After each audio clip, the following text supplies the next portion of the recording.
Okay, I just finished listening to um, Jordan Peterson's 12 Rules for Life, an Antidote to Chaos.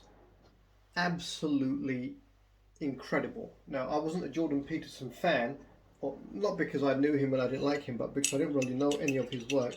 Turns out he's quite famous, and a friend of mine had previously sent me videos or clips of him and mentioned him a few times in conversation. He'd say something really smart. I'd say, "Oh, where'd you get that?" And he'd say, "Oh, Jordan Peterson." I'd say, "Oh, I'll check it out."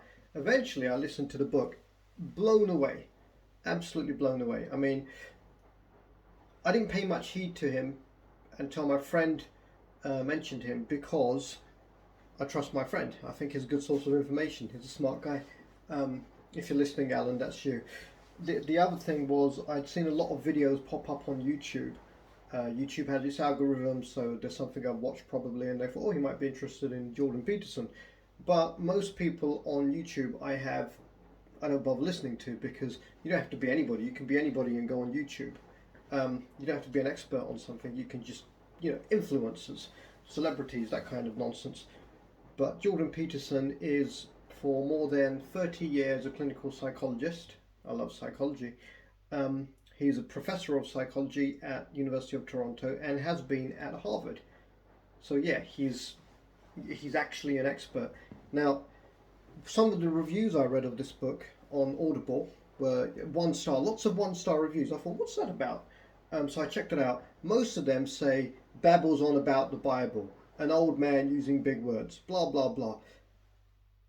Those people who didn't appreciate the book were. It's not a book written for laymen. I put it at undergraduate level. So I actually think the people who really didn't enjoy the book simply didn't understand it. That they were too stupid to appreciate it. That's that's the harsh way of putting it. He does quote a lot from the Bible. Why? Because the Bible is something that's been central to what sort of stories which are important to mankind because they reflect basic lessons in life, basic lessons in human thinking. It's like a giant psychology textbook, if you will.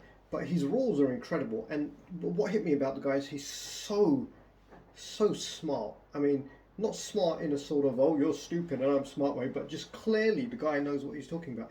He quotes a lot from the Bible because of the reason I just gave. He talks about neurology. He talks about his own clinical practice. He talks about his own life even. He talks about evolution. He talks about biology and all these things he knows. It's mind-blowing, and he puts them together in a way which is so interesting. I absolutely loved it. I can't even remember the rules. Some of them are tongue-in-cheek. If you see a cat on the street, pet the cat. And what that comes down to is life is not always easy. Life is a lot of suffering, but you should keep an eye open to see that there are some things every day, whatever's going on, that are still good. The first, because cats are good apparently, stroking a cat is nice, each to their own. The first rule: stand up straight with your shoulders back. Um, it's fantastic. I'm going to listen to it again. It took me a week to listen to the whole thing, but I'm going to listen to it again, and I'm also going to order his second one, which is Beyond Chaos. I think it's 12 More Rules. The guy, this book he wrote, 12 Rules for Life. One of his students went on to write a novel called Orphan X, which is based on those rules. It became a bestseller and apparently got turned into a film. So I guess it's not just me who likes it. A guy who writes bestsellers likes it, or it might have been a gal, sorry, likes it as well. But such a good book. I mean, it felt like sitting in a really interesting university lecture on a topic that was relevant, and how can it not be relevant to people? It's rules for life, with a really, really interesting, really excellent, really on the ball professor. Loved it, absolutely loved it. I feel like I've just, I've kind of been submerged in it. I've just come up for air, and I'm not quite sure what happened back then. But what a great book! What a great book! Absolutely love it. Love Jordan Peterson. We'll listen to it again because I think there's so much information in the book. It's not something you can just listen to once unless you're super smart. People are some people intelligence, ability to absorb information is a continuum, isn't it? Maybe I'm kind of average, and there are some people up there who could listen to it once and really put the lessons in it, because they are lessons. They are really good advice, I think.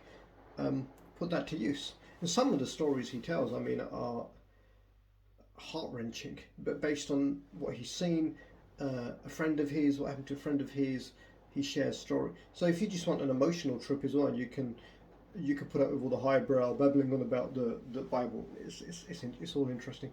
Then definitely recommend it. I mean, I enjoyed listening to it. It takes a bit longer when you listen to it because nobody can really read, nobody can really speak at the speed at which most people can read. Um, so I always speed it up to 1.5, 1.8. But I might get the book as well. It's so good. It's so good. It's one of those books that I will go back and listen to again, probably once a year or so. I say that, and I say that about a lot of books, but it's one of the ones I will. Another one would be The Compound Effect is really, really good. Um, there's a few, but definitely this will be one of those. Thoroughly recommend it, just for interest in general information, for learning, for pointers if you feel your life's a bit too tough. This is the thing as well. This, I think I mentioned this on another review recently. Where did we get this bullshit idea that life's meant to be all fun and all nice and all easy, and you're meant to be able to get whatever you want, and everyone should be able to live where they want, drive what they want, nothing ever goes wrong, and oh, this is the classic, and if it does, you're a bad person. This is something really prevalent in the States. I was reading an article yesterday about a woman who had a very good corporate sales job. Recession came along, she got laid off, her partner's business kind of hit the ground, so they had to do, to go from that, they were making good money, to go from that to they had to sleep in a van in 24-hour shopping centre, shopping mall car parks. They washed in Starbucks bathroom, for example, and then one day she got found brushing her teeth in a Starbucks bathroom, so she got reported and banned, kicked out, because they have this culture where unless you're rich, you must be bad, you must be almost criminal, and they've got all this bullshit prosperity gospel, haven't they? Oh, if you're not rich and if everything's not good and if you haven't got super white Hollywood teeth and you don't drive a flash car, well then you're not a con man pastor. Or, you're not a good person. You haven't prayed enough. Bullshit. The old religions, like Buddhism for example, Christianity, the image of Christianity is Christ on the cross. That's suffering. And I'm not saying we should look for suffering, but we should expect it. Life's not meant to be easy. And when you have that mindset, you are prepared for the struggle, you're prepared for the battle. You don't wake up a Pollyanna on a warfield.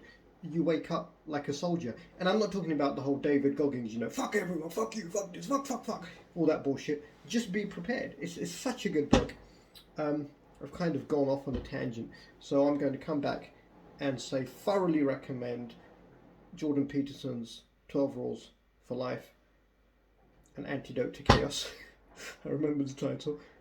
10 out of 10. Again, 10 out of 10. Brilliant book. I listened to it on Audible. I think you'll enjoy it.